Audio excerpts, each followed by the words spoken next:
Right.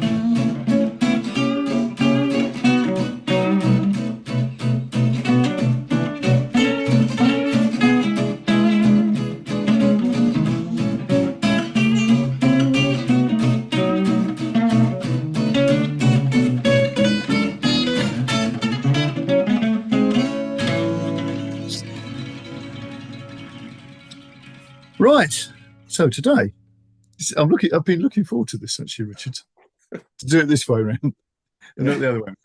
So we've got Richard Edwards, Dr. Rich, as I like to call him, and you call yourself that anyway, don't you? It's on your business card. Yeah, I kind of regret that now, but don't. It's brilliant. All right, it's brilliant. So hello, Richard or Rich. Hello, Vic. So traditional first question: what do you do?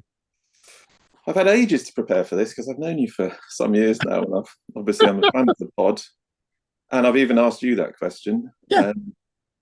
And occasionally I've had moments where I've thought of a good answer for that question, and then I've forgotten it, which will be a theme of this conversation, I'm sure. And then I'll come up with something that's, because I do a lot of things, and I think I'm still trying to find out what I can do, even in my mid-50s.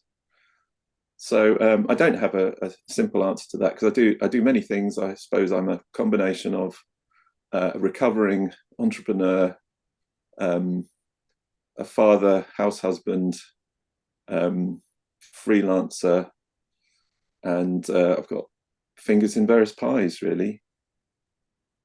So yes. maybe we'll come up with an answer by the end of this. But yes, maybe we do. But it doesn't matter if we don't. The pompous, pithy answer is that I think the unifying feature of a lot of those things is that I try to hold space for other people and myself to do things. Right. Well, that's interesting. I've never had that as given as an answer. That's good. That's very different. So obviously I know that you do a lot of different things, because in our conversations, even like I spoke to you last night actually, and you come up with a whole bunch of things. I thought like, oh, I didn't even realise that was a thing that you did. You see what I mean? Oh God, what did I say? You're saying that you I can't remember verbatim, but it was like what you did as a, what do you call it, consultation. Oh yes. So the thing I do for money, if you like, to pay the bills and finance my luxurious lifestyle, is I'm an information security consultant and data privacy advisor. You see, there we go. That's amazing already. But I didn't even know you was that. So it's going to get even more interesting as we go down the rabbit hole. Obviously, that's not something that you probably started off doing, if you sort of mean. It sounds like something that you acquired along the way. So, good thing to say? Yeah. I was a bit of a teenage nerd. I suppose I was a pretty smart kid. I was into home computers when they just first emerged, and I taught myself to do the things I wanted to do with them. And although I ended up sort of studying science for years, got a PhD, hence the doctor, that was in chemistry, but all the way along I was using computers when and where I could to relieve the mundanity, and because I like playing with them. And then, you eventually end up in the position of incompetence that you then settle into, and I ended up more on the managerial side of things and less tinkering with computers myself, paying other people to do it, wrangling them. And the information security thing sort of came along latterly, because I'm from that generation where the programmers were Mavericks who taught themselves, and not really, they weren't really very well structured courses or even approaches to developing software that now exist. There's a very different prospect now. Yeah. But information security is a big thing, obviously. And it was something that my business partner and I at the time decided we ought to personally experienced before we asked anyone else to get involved in it. And we aspired to audit other companies. We were running a company that did certification of software and auditing of the companies that ran that software. And we always tried not to ask someone to do something that we didn't ourselves have some experience of. And so we both got auditor qualifications and information security qualifications and anti-money laundering qualifications. And something came out of that, and I've just kept it up. And it's opened a few doors that I enjoy walking through. I mean, the subject itself is pretty dry, and I think I said it last night that anyone can do this stuff. It's just that most people choose not to. Yeah, but interesting. I would actually say, like playing musical instruments, that's my sort of thing. Well, anybody can do this. Mm. But I think that's what happens when you get good at something. It just seems like you can see through everything in such a way.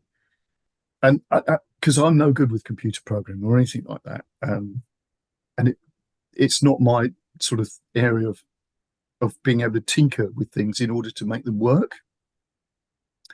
I can do it with music, but I can't do it with anything else, seemingly. So, I never tinkered around with a car, and I never tinkered around with computer software or anything. So to me, that's just like something I just truly don't understand. But I would assume that you get to the same sort of point where, and my brother's really good at being able to tinker around with things, right? It seems obvious to him what needs to be done. It doesn't to me. But I can see the same with music. It's obvious to me. I think so. You get to that level, and you come up with a really interesting thing. You get to that. Was it something about incompetence? Yeah, is it the Peter principle? You basically get within an organization, you end up getting promoted to your level of incompetence. Yes. That's right. And then, of course, you lose connection with the thing that actually is the reason you got promoted in the first place. If you see what I mean. Yeah. You're really good at something, so they promote you. Yes. Which I think is part of that, what used to call the Peter principle. Yes. Yeah. And then you get promoted again, and gradually you get further and further away from the bit that was the expertise that made you promotable. Yes. Interesting, isn't it? Well, and we live in at least work-wise, we're in a managerial society, aren't we? So I would just liked wrangling data. And I got good with databases. I suppose, through routine, I became quite skilled with some database products and querying things and pulling information out for reports. And I loved it, really. I got enough OCD that I was quite well inclined to doing it. But you end up getting promoted into a managerial position, which a lot of us hate doing, but you kind of, I got stuck in that, really. Yes. And I've only got myself to blame that I jointly started a business that ended up with 120 odd people. You end up just having to manage people. Yes. So this is a really good point. I'm going to cover this now because there's something actually going on, not in my life, but in somebody, a friend of mine's life. And there's this sort of real danger, and this goes back to what you were saying about, people getting promoted because they're quite good at doing something. There's a friend of mine who took over a business, and he'd never really run a business before. He was obviously good at what the business did. But of course, that's not the same as running a business, is it? It's one of the things, if anybody's involved in management, they understand this, or they've ever run a business, they will understand what I'm saying. Yeah. But really, it's a different thing. And if you're good at running a business, you can run anything, because you can bring people in who could do the thing that the business does. But running a business is very different from the thing that the business does. And it's sort of like, it's sort of bleeding obvious at the time, but it's not when you don't realize it. No, it's a slow death, really. Yeah. And I used to work for the local university in a role that suited me pretty well, which was going out, meeting local business people and trying to set up joint projects where we'd place a graduate from the university into a job with that company, but we'd supervise them from both angles, an academic angle and from the business itself, and kind of hothouse them very quickly into quite a responsible position. And there was a government fund that you could apply to. We got very good at applying to, and got loads of these off the ground, and that would pay for additional training and support for that person. It's a great scheme. Of all the schemes that I've applied for funding before in the past, it's one I actually believe in the mission, really. And it really seemed to achieve its outcomes. But it led me to meet lots of local business people, and there was one in particular who was quite inspirational, local guy, very charismatic. And yeah, he gave me some advice there, because I'd always aspired to run my own business, because I just wanted to get away from being bossed myself. What I just realised is that you become that person. Yes.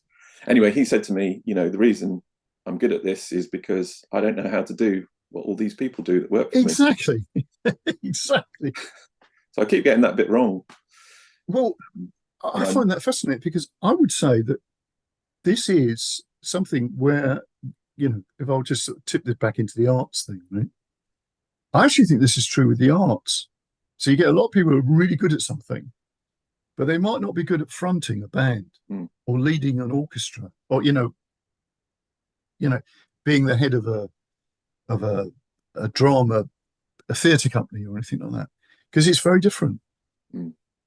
And because I think we always assume that's the natural progression, which again is back into this thing about promoting people. Right? It's different, and that sort of entrepreneurial skill isn't even that either. Because you can start an idea, can't you? You can start a business, but you don't want to be ending up running it.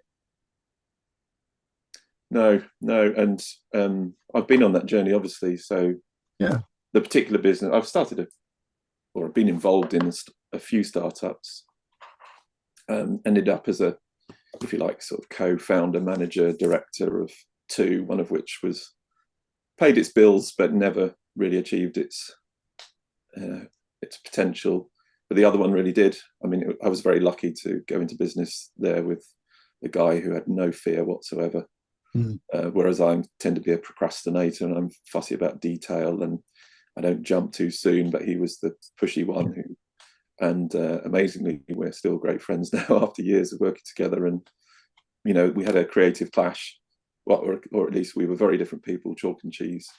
But I think, at least for my personality type, I need someone like that to partner with. Otherwise, I'm just not going to get it done. But I can bring, that fussing over detail and slight obsession with quality and expressing things correctly, that got us over various hurdles that his personality, which was all about, come on, he used to say, we're putting our balls on the block again. Let's make this investment, or let's do that thing, or apply for that thing that we don't know fully how to do yet. We'll get there in the end, And without that driving force, it wouldn't have happened. Yeah. So what was that? What was that in that business? We were testing gaming systems. So testing gaming systems for regulatory compliance. This is going to be a really boring conversation. No, I'm sort of interesting, because these sort of niche, to me, it looks like a niche, but it probably isn't. But you understand what I mean? It's this sort of thing where there's obviously a demand for that thing. Yeah. You could see that, but probably somebody else could not. Yeah, I mean, it's a bit niche, and it was due to some changes in the law that were coming up. And we just were in the right place at the right time with the right attitude and just enough of a budget to make it work.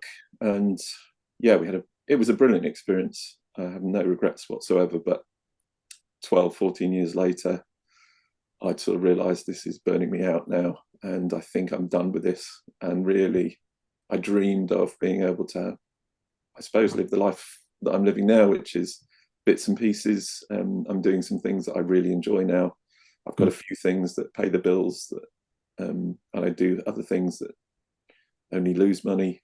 But together, it makes for a much more balanced lifestyle, which I'm enjoying. Although I do tend to run around like a headless chicken still, because I'm kind of a lazy person in a busy person's body. I'd like to go back to being how I was as a child, where you can just get in that flow state with something, Yeah. where you're just absorbed completely in, whether it be composition or playing with some sticks and a leaf in the garden, whatever that is. Yeah.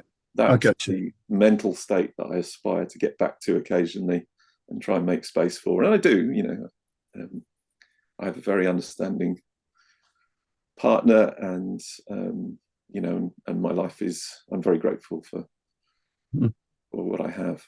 But it's still, with a now teenage daughter and various jobs, it's still hard to find that space.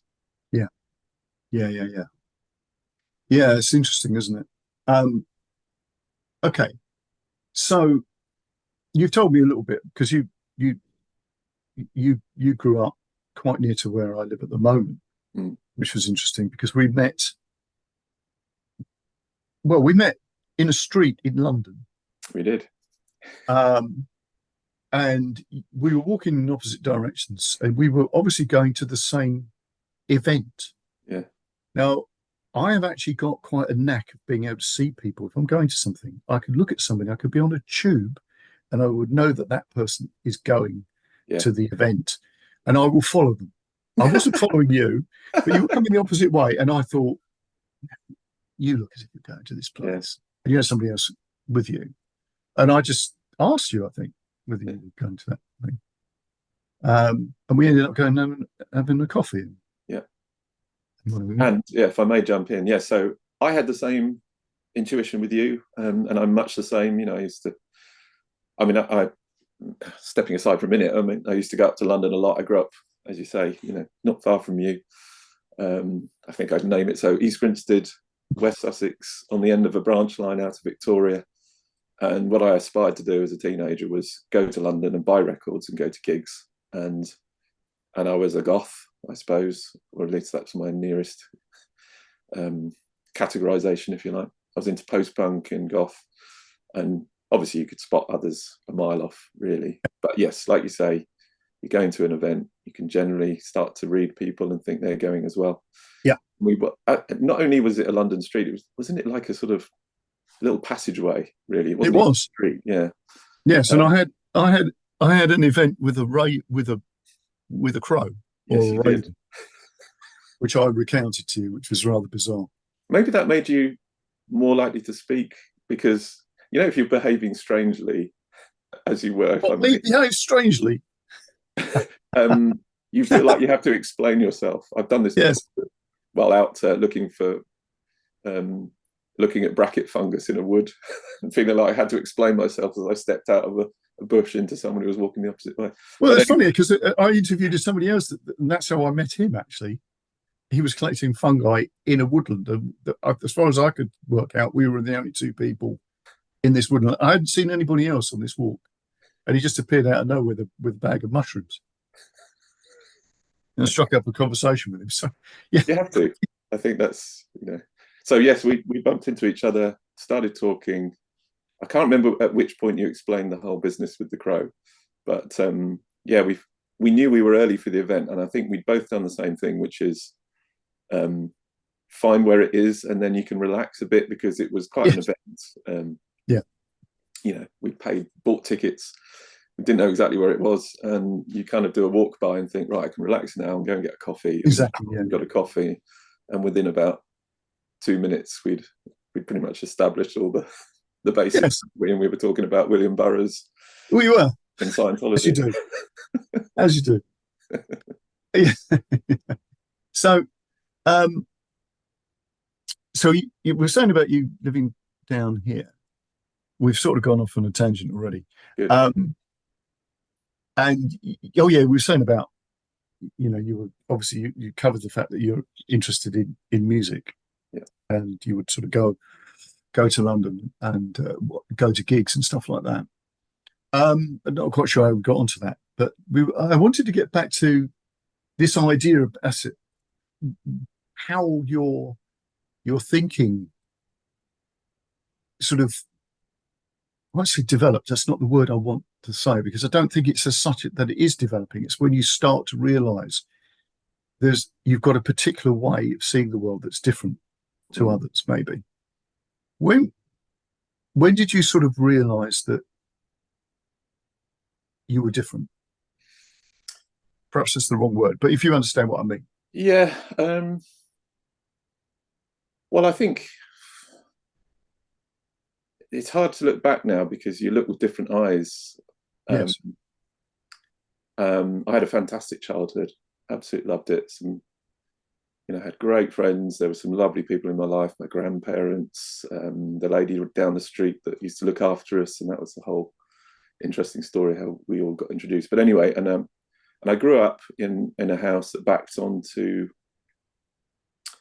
the old railway, one of the beach enclosures.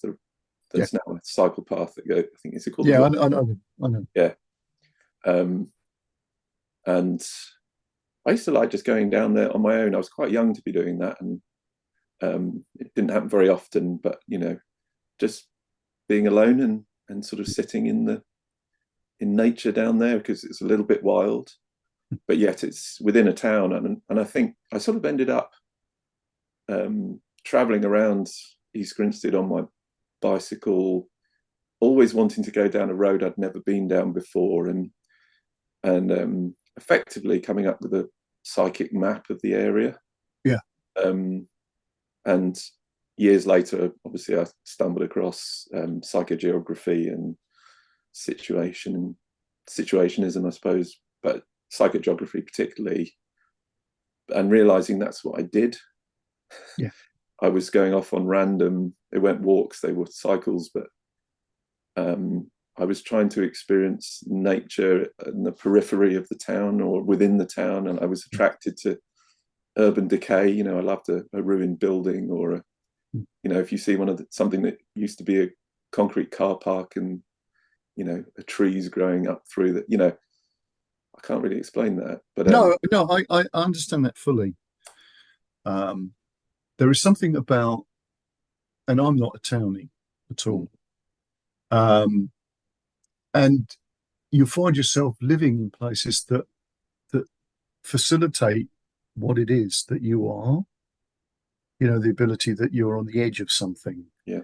You can go out and you can explore nature that's just sitting under the surface. Yeah. Yeah. And that, I think, is an interesting thing because obviously we're both interested in the sort of weird and wonderful. And that really is a sort of a metaphor for that, isn't it? Yeah. That, underneath polite society, there's this other thing going on. Yeah. And I think, because I think when you're younger, you assume that everybody's like that. Yeah. Oh, you certainly don't question the fact that other people aren't like what you are. I think that might be the. Yeah, I think, well, you sort of see that everyone has their own thing. Yeah. And, obviously you meet kindred spirits. Yeah. And, I felt that with you, pretty much immediately, even though we've had very different lives. Yeah. So, I don't think I felt that different, but looking back, I definitely had a bit of weirdness in me that I'm happy to embrace. I had a slightly, I suppose I was of a mystical bent, like that. I was thinking about that. We've just come out of Christmas, and Christmas as an adult, especially with kids, ends up as just being a busy time. You don't really get to enjoy it yourself. You're setting up the enjoyment for your family, aren't you? Yeah.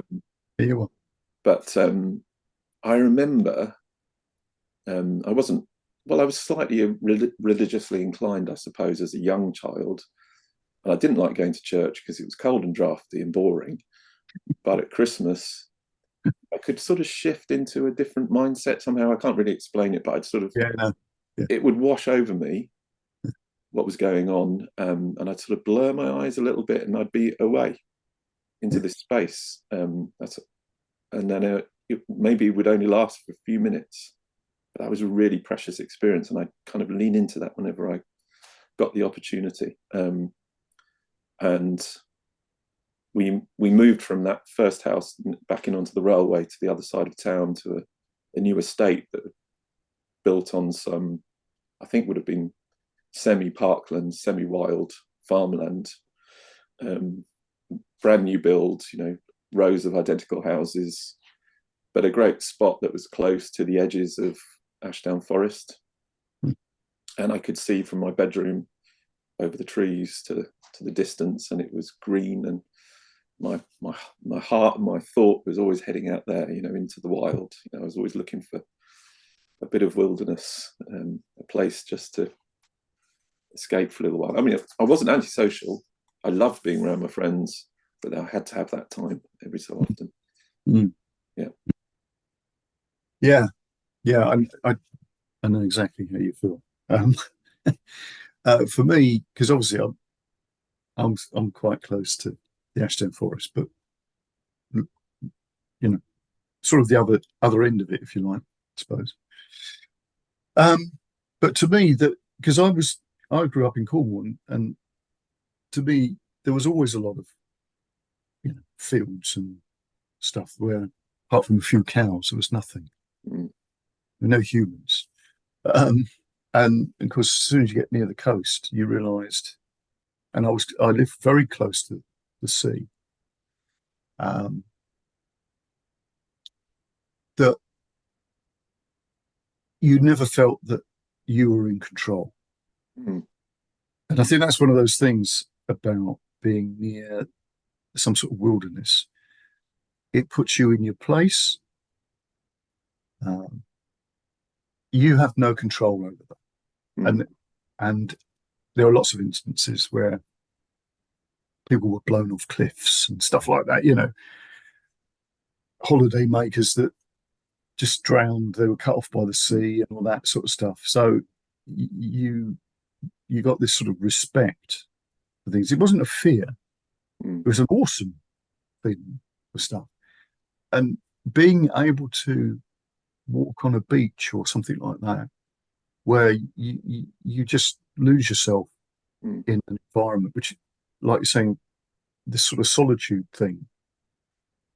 And it's just you, your thoughts, and nature is an incredible experience. Now, people talk about walking, forest bathing and all this sort of stuff, but it's that sort of thing, isn't it? It's like a reconnecting somehow. Yeah. And it's interesting that attraction, I've kind of got to those edge spaces, the liminal spaces between the town and country, or the bits where the wilderness breaks back into cities. Like, if you walk down a high street, and these days they're pretty homogenous, aren't they? It's the same old. You could be in any town these days and not know which town you're in.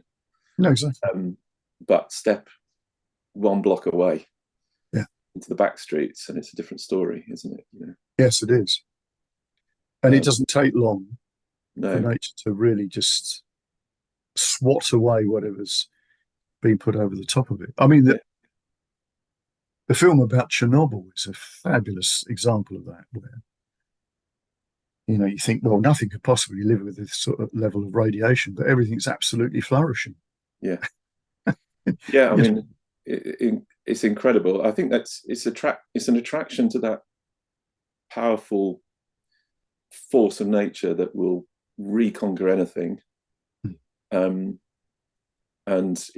even in those really extreme environments, and all the things that humans like to think are permanent are not. Yes, exactly.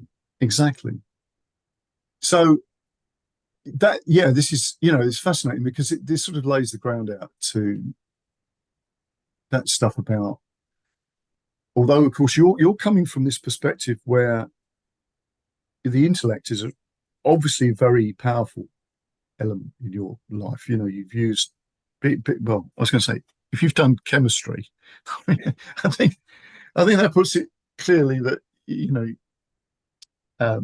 a bright spark. Well, that should be physics, actually, shouldn't it? But let's. But to study chemistry, you really got to be very clever. Um, that sounds a bit patronizing. I mean, because the thing that I know you for is much more instinctive. I think I am instinctive. Yeah. I'm not an intellectual. If I try and read, Right. philosophical tracts, I just get lost. Yeah, but the thing have is, to. what I'm saying is, it's obviously you are very clever because you've done chemistry. I'm just putting it Well, there because I couldn't, the point is that you've got the thing that really sort of convinced me about the sort of magical stuff, right? Although I was always involved in things, is the amount of great authorities on magic who are professors, right? They've got a scientific way of doing things. So when people go, oh, think, well, hang on a minute. These people don't think it is. mm, And these people are intellectually could run rings around you, run rings around me. Um, so, that sort of argument that people who are intellectual, the Steven Pinkers of this world type of thing, or people who think of themselves like that, very logical, who would just brush all that aside as being nonsense. You think, well, hang on a minute, you've got this other camp of people who are just so clever, mm, and yet they spend all this time studying. Uh, you use the word liminal. I think that's a good word. Those sort of spaces in between where you get this fusion between different worlds of thinking, different states of being, etc. So that's why I've always been interested in how you see things, because you've got a really logical way. So you're saying about philosophical tracts stuff. I mean, the whole point about philosophical tracts is you're probably not meant to understand them. You see what I mean? Because they're trying to wrestle with something that's not knowable in a lot of cases. mm. Yeah, I think yes. I push back against the flattery a bit there. So I don't Yeah, feel like no, accept it, um, embrace it, Richard. yeah. I mean, I guess my passion for home computing allowed me to use logic to get what I wanted to get done. But what I really got done was I was interested in doing something creative with it. So whether it be graphics or sound, I liked sound. I love music, but a lot of the music I've been attracted to is almost not music. Yes. It's avant-garde, industrial. Well, when Yeah. that meant what it used to mean and not what it means now. But unstructured, at least semi-improvised, Yeah. random chants, noise, and I guess sort of allied with rebellious thinking, pushing back against structure and governance and authority. Well, the interesting thing you say about that is that you could label most forms of music as that, depending on what your viewpoint is. If you're in their coming out of the world of pure classical, original form. Yeah. if you're coming out of the perspective of classical music, anything that's not classical music is exactly what we said. It's not music, it's unstructured, it's just a load of noise, whether that's jazz or blues or Mm. whatever.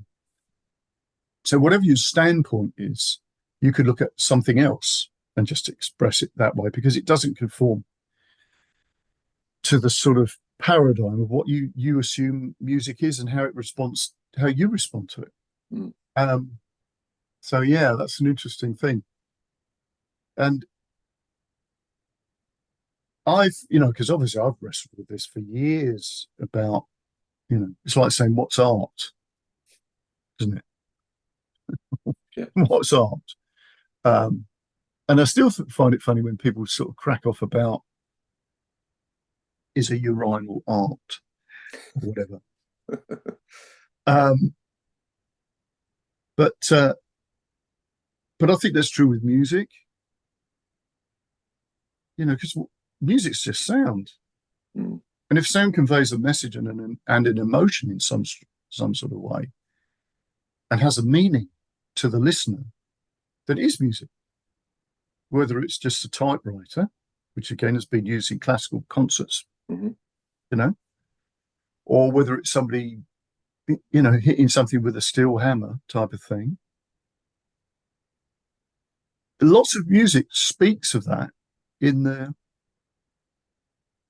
um, in the way that the background of the music is. Most music has um, a reference to the ecosystem that the music comes from.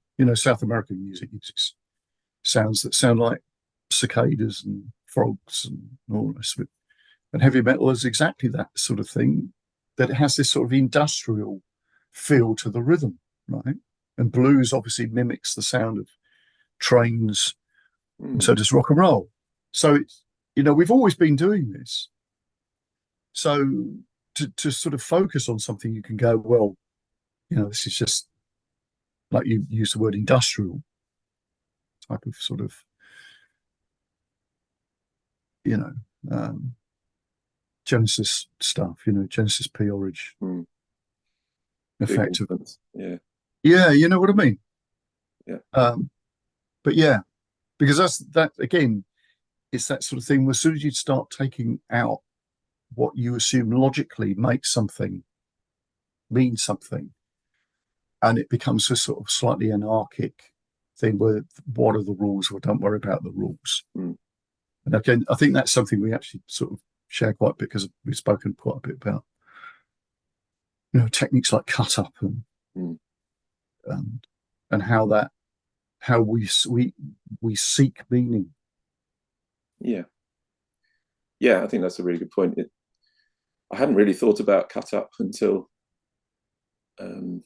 probably my early 20s, but that juxtaposition of differing elements, I liked found sound, environmental recordings, noises. It wasn't that I didn't want to play my guitar properly, although I only learned it so far as I could actually tune it and play a few chords that I then proceeded not to play much. But juxtaposition, random chance, and aiming for a sort of that headspace that you could get into when suddenly it's working and you couldn't follow a formula to get there. If you tried, you'd fail. You kind of almost have to just unlearn or relearn every time you try it. Fail basically. Yes, make something coherent. Yes, fail forward. Yeah, I had a very interesting experience. I've never told anybody about this, but I was in a band in my teens with a guy who was a really fabulous keyboard player, but he could play completely by ear. But he would just sit down with a Chick Corea album, Return to Forever, and work out a whole bunch of stuff from that. But we wouldn't play those things. He would actually take what he discovered and create something new. So we had this band, which had a really great drummer in it as well, who nearly became the drummer for AC/DC, a guy called Figgy. Brilliant player. And a friend of mine as a bass player who married into the Gerald Finzi family, which is one of the famous classical families related to Jacqueline Dupre and all that. So friends with Benjamin Britten. And this guy could barely play bass, which was weird. So this sort of motley crew of us from Dartford, mostly from Temple Hill as well, strangely enough, which is the Rolling Stones territory. But we actually got to a point where we didn't have a set. So we turn up, and from the very first chord that the keyboard player played, we were off. And of course, at the time, in reflection, it's like, Christ, to have an ear that you could just be on it was something amazing. But we didn't even think that there was anything special about that. But what was intriguing about this band was how we managed to sort of write and construct songs, sort of random sort of bits of, things that we'd heard, and different elements that we brought to it. I was playing classical guitar as well, so I was bringing lots of different elements in. And not knowing really, not knowing what we were bringing to things. Mm. It's only when you look back that you sort of like, that's incredible, you know. So anyway, going back to what you were saying about what you were interested in, because a lot of this is this not knowing, Mm. Things that you were drawn to that you sort of explored with whatever technique you had. And obviously you were good at obviously recording and finding recording ideas or whatever, which I never was actually. I was never good at that. And then creating, because that you were quite ahead of things, weren't you? Really? Well, I was mimicking what the artists that I liked, and you mentioned Genesis P. Orridge, so that was a real turning point. So I mean, everyone thinks their formative years are the golden years, don't they? So, but the golden years for me were really kind of discovering John Peel's radio show, listening to that for as long as I could get away with before I got told to switch off and go to bed, because he was on quite late, 10 o'clock. It was, yeah. And getting into a lot of the stuff that he played exposed me to ideas and different genres. And it was the era of the fanzine, because it was the photocopiers had not long existed and people were putting together their own magazines, and it was an explosion of the last gasp of the analog, Yeah. On the threshold of the kind of digital matrix that we've created ever since. So yeah, making tape loops with just open up a cassette. And I had a great friend, several great friends, but one in particular, Darren, who was very practical. He ended up building his own motorbike from parts. But when we were a bit younger, he was into sound as well, and he had lots of bits of junk around in his dad's workshop. And I remember they had a quite unusual at the time, but they had a cassette recorder in their kitchen which had two microphones. It wasn't just the single microphone; it had one. God knows why. It was a little cassette player that you put in your kitchen to listen to the radio and a tape. But we discovered that you could just sort of, you could lower this thing into. There was an old water tank. We lowered it in on a string, and it clanged against the side of the tank as it went in, and it scraped. And listening back to this, it sounded amazing. I've still got the tape somewhere. So yeah, that's the kind of thing that we were up to. I forgot the question. Yeah, no, it's just good because you see that there's a type of thinking where you're misappropriating the thing that something was designed for. Yeah. And obviously people did that with guitars, and that's why contemporary guitar has got so many different ways you can play it. Yeah. So many different tunings and so whatever, because you don't have to do what you're supposed to do. And if you think about some of the great developments, they're often to do with things like that. Text is a good one, isn't it? Text messaging, because it wasn't really, it was just an afterthought. Yeah. Just stick SMS as a because you could, and then it became this other thing. And again, it's a lot of that. It's like, well, that seems to be one of the things that's really, really important way of thinking. So going back to the cut up, because you're talking about tape loops and stuff like that. Did you know at the time that Burroughs was doing them? No, I didn't know anything about Burroughs, but I think, to continue that sort of thread. So there used to be a great record shop in East Grinstead. Do you remember it? Gray's? No. Gray's Records and Tapes.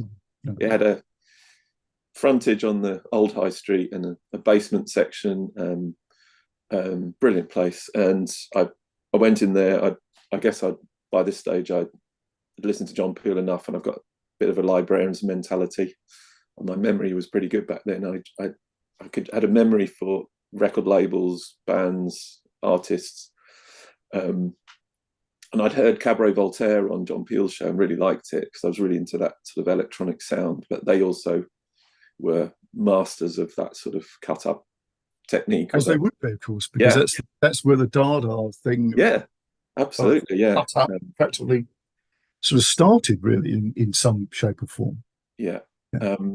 And I was in Grays after school browsing in the sale items, and there was a tape called Dreams Less Sweet by Psychic TV. It was their second album. And I looked at the back. I didn't know them, but I was intrigued by the cover design, which was I think it was an orchid, close up of an orchid, and it's proboscis. What do you call it? Anyway, the bit of the flower. Stamen? Stamen bit that sticks out? Yeah, let's say the stamen, and it had a piercing. Oh, right. And I looked at the back, and it was on Some Bizarre record label, I thought, oh, that's Cabaret Voltaire's record label. Therefore, this is probably good as well. Right. And I bought it, and it was seriously the weirdest thing I'd ever heard in my life. It made me feel physically sick listening to it. And I didn't, but somehow it was back in the day where buying a tape or a piece of vinyl was such a special occasion because they would cost money, which we didn't have much of. And also I was OCD enough that if I listened to a tape, I had to listen to it all the way through. So I didn't keep stopping it and damaging the tape.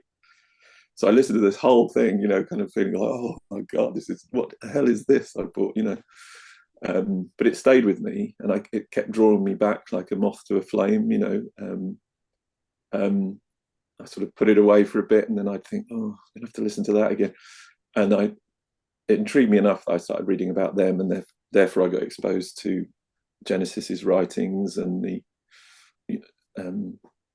some of that ideas about control theory that was from Burroughs, and from there I ended up buying a book called A William Burroughs Reader, which had little extracts. I had no idea, what I was getting myself into, really, because it's quite an impressionable Probably age. a good job, really. Yeah, probably. But yes, I've just read Junkie, actually, sort of prepping up this an interview I'm supposed to be doing. Oh, cool. A bit like, yeah, it's pretty. Yeah, it is hardcore, isn't it? But it is, very much. And I really like that idea of the third mind. Guyson and Burroughs working together, and there's this third mind that emerges from the interaction of the two. But yeah, so that was my gateway drug, if you like, to some of this sort of very antinomian, libertarian kind of art and literature and ideas, and then I was off to the races from there, really. Yeah. So the reason that we met was that we were both going to a talk about sort of magic. Putting it wasn't quite that, was it? But so we were sitting in a pub that was obviously a dedication to the devil by its name, with a bunch of wizards and witches, as you do. So where did you get into that sort of thing of like the occult aspect of stuff? I mean, this is a bit of a sweeping statement because it was on July that, well, it was on July the 31st, 19. No. When I've been interested in the paranormal, I suppose, for a very long time. When I was a very small kid, I was really into dinosaurs. And I know these days it's just a thing that, lots of kids are into, and, well, it's sort of on the syllabus, isn't it, now, if you see what I mean? It wasn't then. And no, it wasn't. And I don't know where I first got exposed to the idea of dinosaurs, but I used to collect postcards. I had loads of postcards of models of dinosaurs, and I had books on dinosaurs with artist illustrations. And I remember taking my postcards into school, and everyone was just completely baffled. It wouldn't be now. You could go to Tesco's and buy a packet of dinosaur pajamas for a 4-year-old, and it's expected that you do that. But 50 years ago, it was a very niche interest. So I love the idea of monsters and the Loch Ness monster, and there wasn't so much talk about aliens back then, but what little it was intriguing. And I remember buying some of those books that are now legendary on the paranormal, again with artist impressions. I can't remember the names of them, but people will know what I mean. Descriptions of ghosts and phantoms and all of that. I just kind of lapped it up, really. And then kind of getting into fanzines and psychic TV, leading on to looking into other bands and thinkers. You get exposed, you can sort of dig into some of that stuff, but I kind of kept it at arm's length. I didn't engage with it really. I like the sort of romantic idea of it. I was into the Gothic. Yeah. So it was artistic inspiration, if you like, but it wasn't something that I personally dabbled in. But I had that kind of slightly mystical bent, really, that I mentioned before. So it wasn't until much later that I probably bought, I think that's right. One of the publications that I bought was called Chaos International, which was a really well put together desktop published magazine, but it kind of looked like a fanzine. It was just the next step on, desktop publishing was now a thing that people could afford. Peter Carroll was one of the founding editors of that and wrote some of the articles. But I only bought a copy because it was in a record shop, and someone had written a little article on industrial music where they mentioned Psychic TV and Nurse with Wound and Current 93 and a lot of those bands that were, some of whom were either directly dabbling in that stuff, or they were kind of closely adjacent and provided, if you like, music that was good to listen to set up a ritual space or something. And because of that, I then read some of the other articles, and most of it just left me completely baffled. It's going on about Goetia and Austin Osman Spare and things like that. But over time, kind of got my head around it and read P. Carroll's books. And what impressed me about his writing and other authors in that space is that it really could, the experience of reading that book was, I used to describe it as blowing the back of your head off. There'd be something in there where you'd think, just wow, I just never, I never thought of that, or never thought. No, exactly. And it goes back to what I was saying about, professors being involved in sort of magical thinking, because Pete Carroll's obviously a clever guy. Yeah, I think putting it mildly. Yeah. What's interesting, you were talking about that,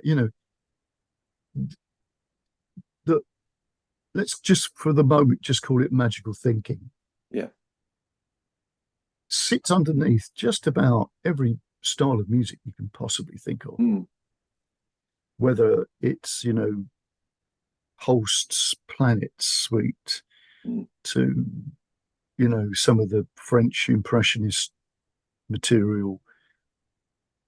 They're all dabbling with something or other. And obviously 60s stuff, the jazz musicians were obviously doing stuff with regard, because it's just, I'm just plucking names out of thin air here, but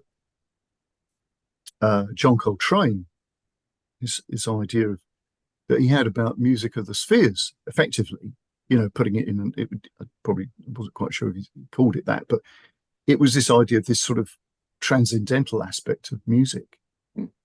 So it's always been there. And of course, the thing is, if you want to be a great artist, you need to go to the places that other great artists go. I don't mean physically, I mean mentally. Otherwise, you're trying to do something with one hand tied behind your back. Yeah. Metaphorically, So this is really, I think, it's so important. You're saying about Pete Carroll. So you read a book like that, and it just transforms the way you think, doesn't it? Yeah. Incredible. Cool. Carry on. Sorry, I sort of interjected. No, it's good. And you just made me think as well. Hildegard Von Bingen, for example. Yeah. Well, I mean, the music that she produced, apart from the fact that she was just this incredible. We can't call her a Renaissance man because she wasn't a man and she was well before the Renaissance. But Yeah, I mean, I, I no, went, incredible. I went on a retreat last year, Yeah, which was focused on Hildegard of Bingen and coincided with her feast day deliberately. And we kind of contemplated her art and listened to the music. And again, that had the same effect on me. It blew the back of my head off. And I've been listening to her stuff for years, but I hadn't quite somehow put it together in my head.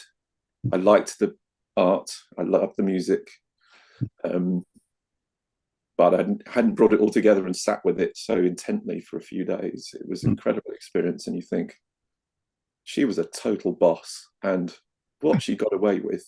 I mean, even now, she's a doctor of the Catholic Church. Yes. And I didn't really know what that meant, but there's very few of them. And what it actually means, I learned on this retreat, is her writings are considered to be doctrine. Yes. And if you think that she was sailing very close to the wind. Oh, yes. And I'm fascinated by, I guess I'm fascinated by heretics and heretical thinking, really. Yeah, so am I, interestingly, because I think that's the thing. In a way, I actually think of myself as a heretic because I'm always looking at what everybody thinks is the thing. Okay, to do with music, right? Yeah. But to some extent, I do this in other areas, and you think, okay, it is obvious that when you think you know what it is, there is an anomaly that appears. I always explain this with in music as the Jimi Hendrix principle. Just when you think you know what it is to be a great musician, yeah, Hendrix turns up, yeah, and everything is turned upside down. So you suddenly realise that actually you were wrong all along. So, and I like this about the heretic because that's what it does. As soon as you think, yes, that's where we are, we've got to do this, we've got to do that, and then there'll be somebody who's not doing any of that. Yeah. And is getting the effect that you're trying to get with a completely different thing. Yeah. Yeah. And it's not that every heretic is right, but I think heresy is where real progression comes from, not conformity. No. And obviously there are celebrated cases, hey guys, maybe everything doesn't revolve around the earth, that kind of stuff that will get you burnt at the stake, is what causes real change. Eventually it takes some brave mavericks to stick the neck out and risk. It does. Just going back to your comment about the intellectuals, or at least the academics, there are some great academics around. I'm a big fan of Diana Walsh-Pasulka, for example. But also I really like the mavericks who've defied, conformity, and they've dropped out and got there their own way. Recently in the magical community, Jake Stratton Kent was an example. Yes. Someone who just ploughed his own furrow and became an expert, not because he wanted to be an expert, but he was just, he had an itch that he could only scratch one way, I guess. But, experimentation. And I guess I feel like I'm more of an empiricist than an intellectual, just try it. Although I do procrastinate and it takes me a long time to try it. But when you do try it, and you could go again, and you get to somewhere that you wouldn't get to by intellectualizing. Yeah, because there's an interesting, you saying that, I'll jump on this a minute, because I'm writing a lot of material at the moment, because I've got certainly one album that I'm involved in, and potentially I've got to get a set of stuff together for another band, right? So I'm sort of freewheeling my way through a series of ideas. And so I've got about 14 or 15 songs that have appeared over the last couple of weeks. That's a lot. And none of them are done. there's a bit of this and a bit of that, and some lyrics and chord sequence, and I can pick a guitar up and create something like that. It's not difficult for me to do, but occasionally, what I look for is when there's something in it that's like when you meet somebody, there's a character. So when a series of chords come up and I can sense the character, then I know I've got something. And I've been messing around, and I've been messing around today with an idea about a song about Joni Mitchell. But it's not about Joni Mitchell. It's, Joni Mitchell said. So it's almost like Joni Mitchell has got these sort of words of wisdom that become the way that we can express things that we've got in our own lives, through something that she's already spotted, if you see what I mean. But that's also tied into things that I used to do a version of Free Man in Paris years ago. And I had these particular chords because I had no bloody idea what Joni was doing, because it was probably in some weird tuning, right? So I created something that sounded like it. So I'm using those type of chords in this song. But a lot of that is like getting into a frame of mind, I've realized now.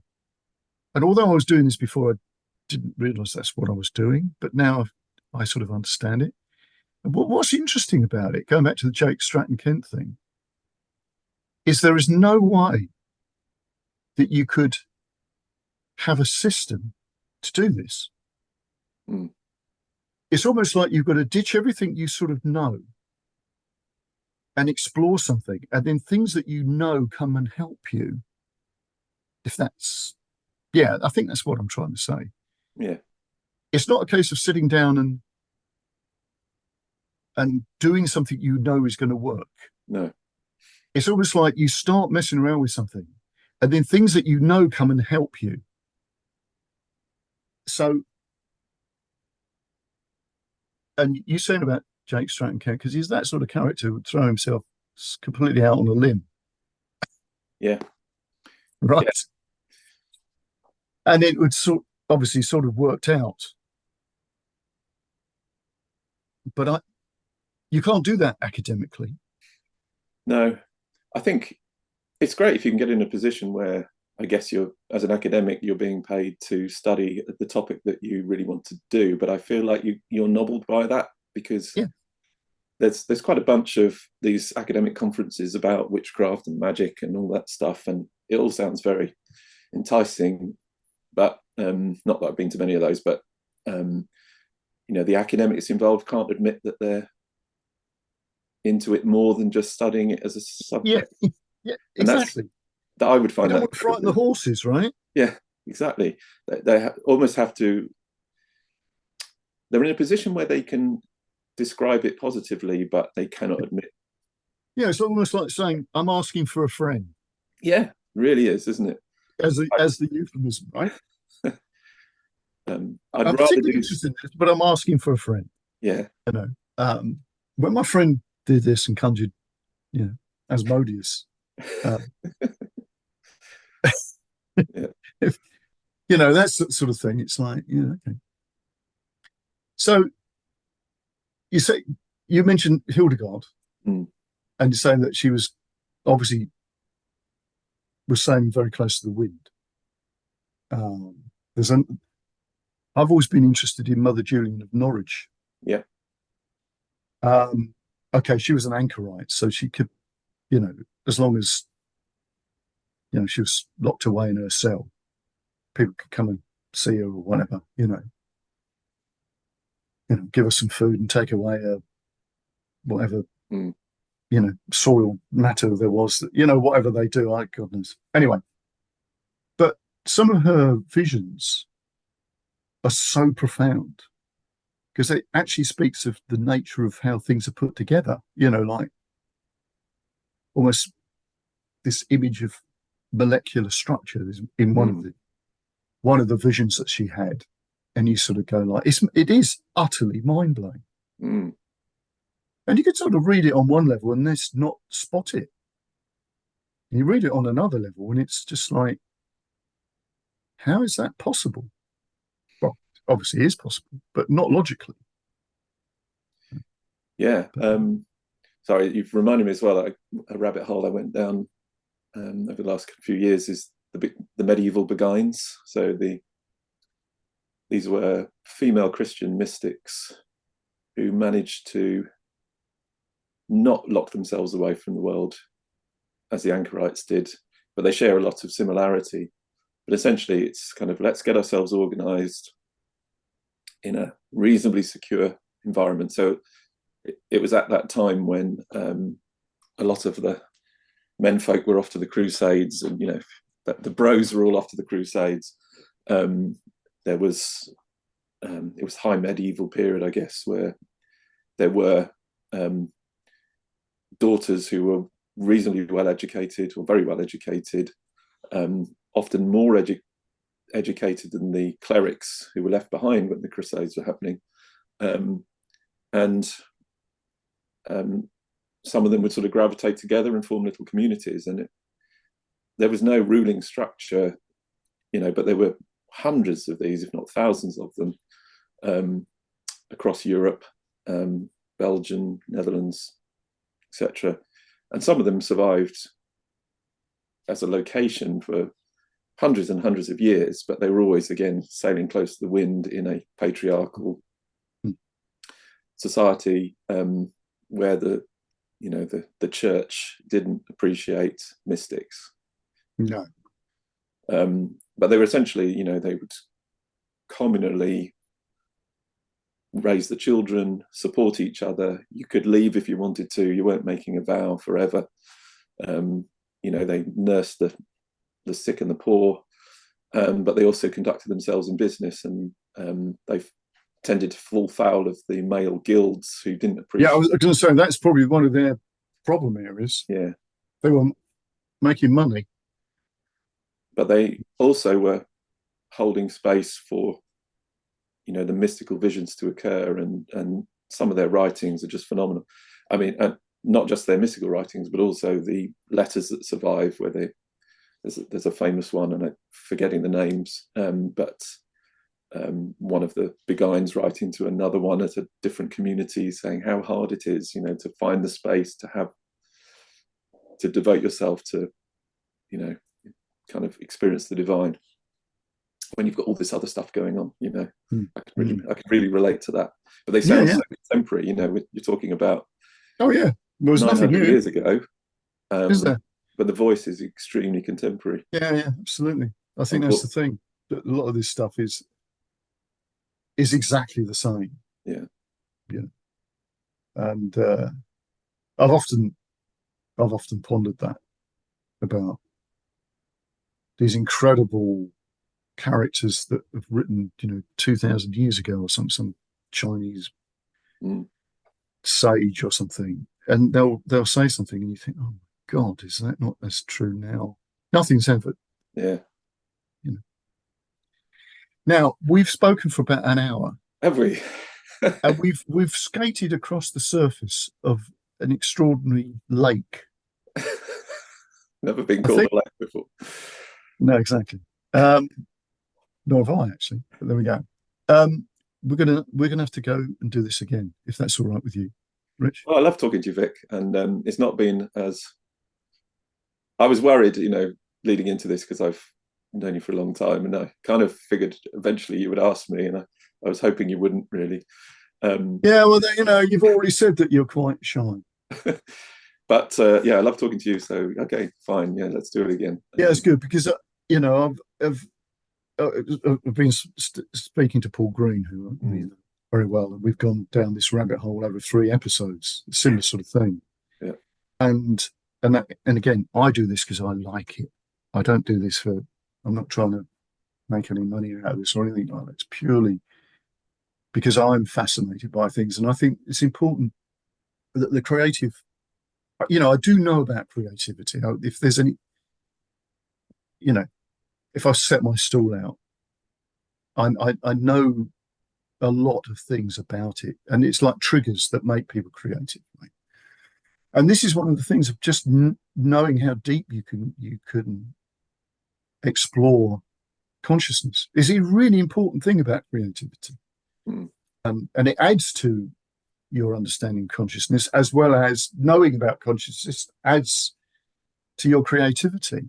And really, that's what we're here as creatures, I think, is about being creative. And certainly people, I believe, in societies that we would have thought were primitive or whatever we tend to do with our particular viewpoint, they understand that. Absolutely. We've sort of lost it somewhere along. Yeah. We don't dress up in a particular way to express who we are, not as individuals, but as humans. Yeah.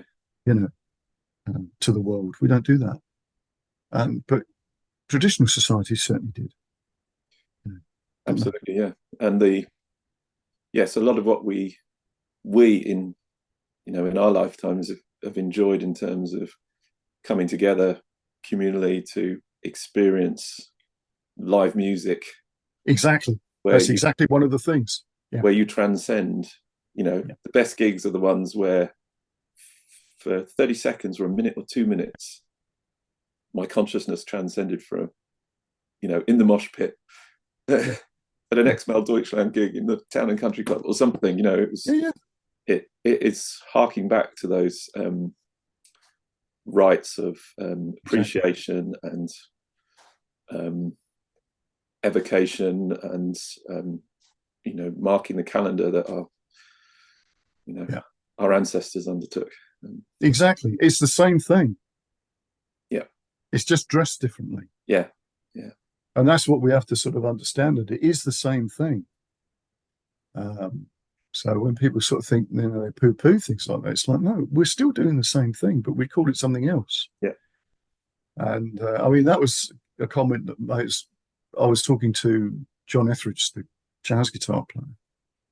John's everything. He's not just a jazz guitar player. He's like one of the great guitarists, And he said, because he knew Jimi Hendrix, and he said that when he used to go and see Jimi play, and Jimi used to go and see him play,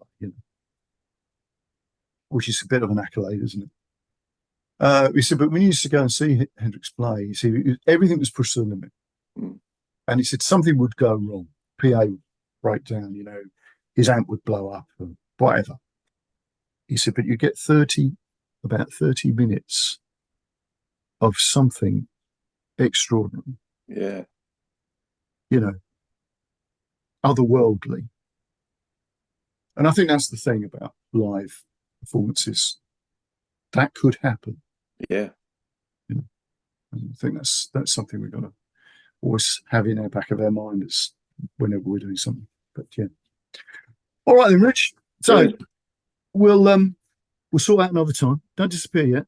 But we'll say goodbye now, because it makes it look as if I've done some amazing editing. Can I just say then, thank you, Vic. Keep on doing what you do. I love it. I think you've had so many fascinating conversations with people, and you really you give people space to talk, but you also, throw in so much interesting material. I think it's one of the best podcasts out there.